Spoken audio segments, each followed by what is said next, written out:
kalau ada orang yang berpotensi untuk membenci Pak Anies, Pak, maka boleh jadi Sherly adalah salah satunya. Karena Pak Anies ini pernah jadi rektor di Universitas Paramadina yang saat itu Sherly ingat sekali meminta rekomendasi Bapak untuk melanjutkan pendidikan. Bapak mengokekan, dan selang beberapa tahun, 1,5 tahun lebih sedikit, semua syarat sudah dikumpulkan dan Bapak sudah jadi menteri saat itu.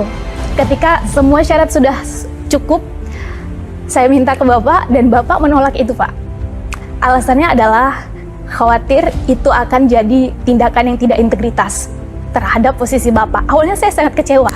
Itu kan ucapan Pak Anies sendiri, Pak. Sampai akhirnya waktu berlalu, saya mendapati ini bukan hanya kekecewaan, ini bukan hanya terjadi pada 1-2 orang, melainkan bahkan pada orang-orang terdekat Bapak.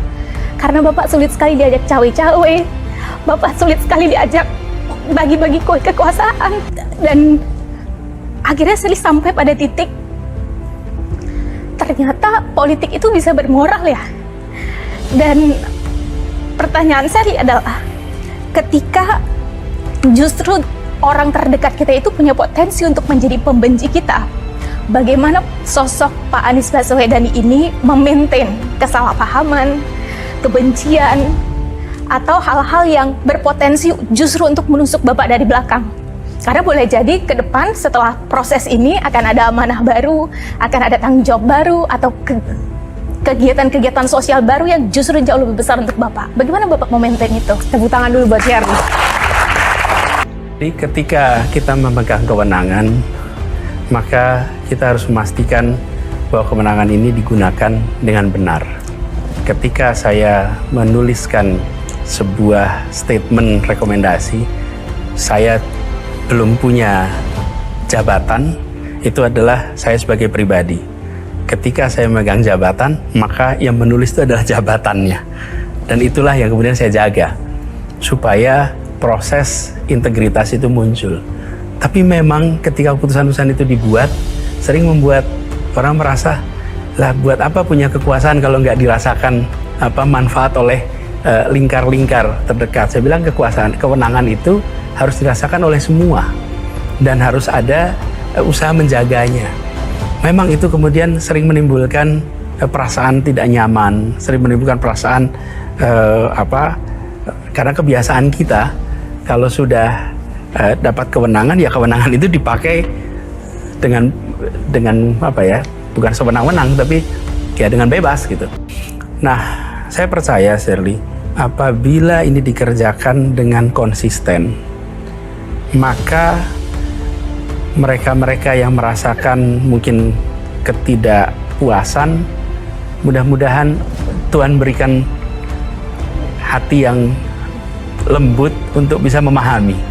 Karena bukan tidak mau secara pribadi, tapi ingin menjaga marwah institusi yang sedang dipegang.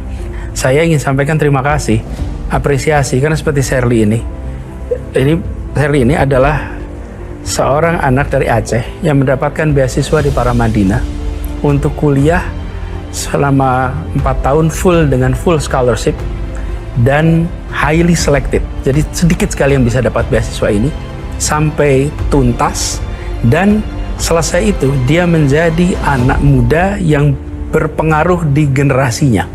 Saya termasuk yang sangat bangga, dan saya lebih bangga lagi. Kenapa? Karena dia mendapatkan itu semua tanpa ada tanda tangan Menteri Pendidikan dan Kebudayaan, tapi dapat itu semua karena dia sebagai pribadi. Saya mencintainya sebagai anak muda Indonesia, dan saya percaya bahwa dia akan bisa take off terbang walaupun tidak harus pakai sayap dari tangan Menteri Pendidikan. Assalamualaikum warahmatullahi wabarakatuh. Jumpa lagi dengan saya, Bustami Narda. Sahabat BN, satu kalimat yang amat menyentuh yang dikemukakan Sherly ini adalah, ternyata politik itu bisa bermoral ya. Memang harus kita akui bahwa kalau kita bicara tentang politik di negeri kita ini, akhir-akhir ini, kita akan mendapatkan kesan bahwa politik itu tidak bermoral. Halal, haram, tidak peduli. Etika dan moral tidak peduli. Sogok, tipu, muslihat tidak peduli. Yang penting mendapatkan kekuasaan. Yang penting memenangkan pemilihan. Cara menangnya dengan cara apapun tidak peduli. Sahabat BN, ternyata seorang anak bangsa yang bernama Anies Baswedan yang maju pada kontestasi Pilpres 2024 ini ternyata teguh pada prinsipnya, mengedepankan etika dan moral. Ini bukanlah etika dan moral hanya sekadar pencitraan.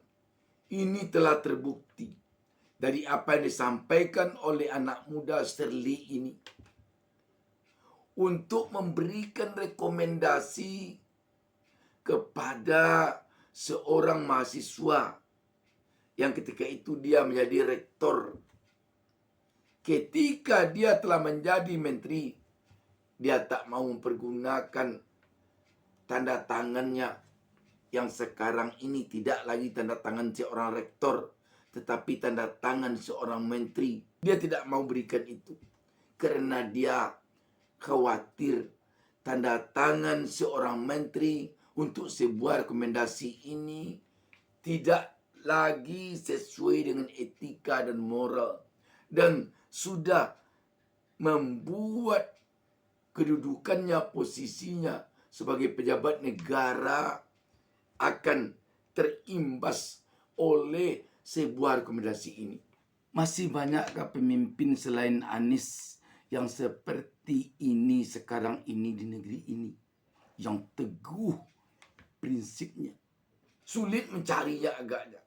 Tetapi sayangnya di negeri kita yang sekarang ini sudah sulit mencari pemimpin yang jujur, sudah sulit mencari pemimpin yang beretika dan bermoral. Maka Anies tersingkir. Anies Baswedan kelihatannya menjadi korban politik persekongkolan untuk menyingkirkannya. Sampai-sampai ketika rakyat Jakarta menginginkan Anies memimpin mereka selaku gubernur Jakarta untuk 5 tahun ke depan ini, tidak bisa keinginan itu diwujudkan karena dia menjadi korban persekongkolan perbuatan buruk menyingkirkannya. Karena dia menjadi korban persekongkolan politik jahat, politik busuk. Anies tersingkir gara-gara ada upaya memborong partai oleh pihak yang punya kekuatan untuk memborong partai itu. Sehingga Anies tidak bisa maju. Dan ketika MK berupaya untuk membuka kunci kekuatan ini, lagi-lagi tangan-tangan politik bekerja. Sehingga partai yang harusnya bisa mengusung Anies satu pasangan calon untuk satu partai tidak bisa juga dengan berbagai cara. Sahabat BN, yang ingin kita katakan di sini, akankah kita bertahan dengan pola politik yang tidak bermoral ini? Akankah kita bertahan dengan pola politik yang menghalalkan segala cara ini? Apakah kita akan bertahan dengan politik di negeri kita yang benar-benar tidak sehat, yang benar-benar busuk ini? Politik busuk seperti inikah yang akan kita lakukan di negeri ini untuk mencapai Indonesia Emas tahun 2045? Mari kita renungkan. Mari kita renungkan. Alangkah jeleknya, alangkah busuknya politik kita di negeri ini ketika ada tokoh yang jujur, ketika ada tokoh yang benar-benar diidamkan rakyat untuk memimpin, ketika ada tokoh yang punya integritas diri tinggi dia disingkirkan secara bersama-sama agar rakyat tidak memiliki pemimpin yang seperti ini. Kita berkoar-koar terus mengatakan Indonesia emas akan kita capai tahun 2045. Indonesia emas akan kita raih tahun 2045. Indonesia emas macam apa yang akan kita dapatkan kalau kita di dalam berpolitik seperti ini?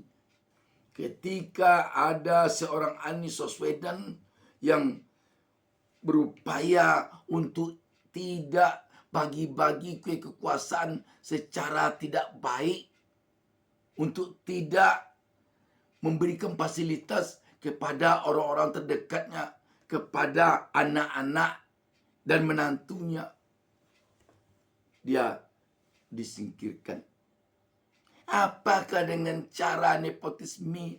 Apakah dengan cara melakukan dinasti politik keluarga akan bisa kita raih Indonesia emas 2045? Mari kita jawab bersama. Dan pemirsa, saya mohonkan untuk bisa menjawabnya pada kolom komentar di konten ini. Akan jadi apa negara kita ini?